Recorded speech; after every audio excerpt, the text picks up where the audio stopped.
ரம்ஜான் முடிஞ்சு ஒரு வாரம் ஆகியும் இன்னும் உங்களுக்கு பிரியாணி வாங்கி தராத உங்கள் ஃப்ரெண்டுக்கு இந்த வீடியோவை ஷேர் பண்ணி பிரியாணி வாங்கி தடான்னு சொல்லுங்கள். அன்றைக்கி ஒரு நாள் ஃப்ரெண்டு மேரேஜுன்னு வாணியம்பாடிக்கு போயிருந்தோம். மேரேஜை முடிச்சுட்டு இங்கே எதிராக ஃபேமஸ்ன்னு கேட்டால் பிரியாணின்னாங்க. பிரியாணி இங்கே எந்த ஹோட்டலில் நல்லாயிருக்குன்னு கேட்டதுக்கு ரஹ்மானியா பிரியாணியை நிறைய ஃப்ரெண்ட்ஸ் சஜஷன் பண்ணாங்க. இங்கே வந்து பார்த்தா தான் தெரியுது இந்த ஹோட்டல் 1890 இருக்குது. அதாவது 1890 கிட்டத்தட்ட 130 வருஷமாக இருக்குது. என்னதான் 130 வருஷமாக இருந்தாலும் ஹோட்டல் அவ்வளோ புதுசாக இருக்குது. ஆம்பியன்ஸை சொல்கிறேன். ஆம்பியன்ஸ் அவ்வளோ அழகாக வச்சுருந்தாங்க.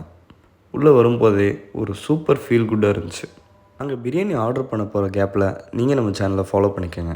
பிரியாணி ஆர்டர் பண்ணும்போது தான் இந்த ஹோட்டலில் இருக்க பிரச்சனை தெரிஞ்சிச்சு. இந்த ஹோட்டல்னு இல்லை, சென்னையை தாண்டி நம்ம வெளியே போனால் முக்கால்வாசி ஹோட்டலில் இந்த பிரச்சனை தான். என்னென்னா, பாஸ்மதியில் பிரியாணி இருக்காது, ஜீரக சம்பா ரைஸில் தான் பிரியாணி செய்வாங்க. கிட்டத்தட்ட அது ஒரு ஆத்தென்டிக்கான ஃபீல் கொடுத்தாலும் பாஸ்மதியை நான் பயங்கரமாகவே மிஸ் பண்ணுறேன்.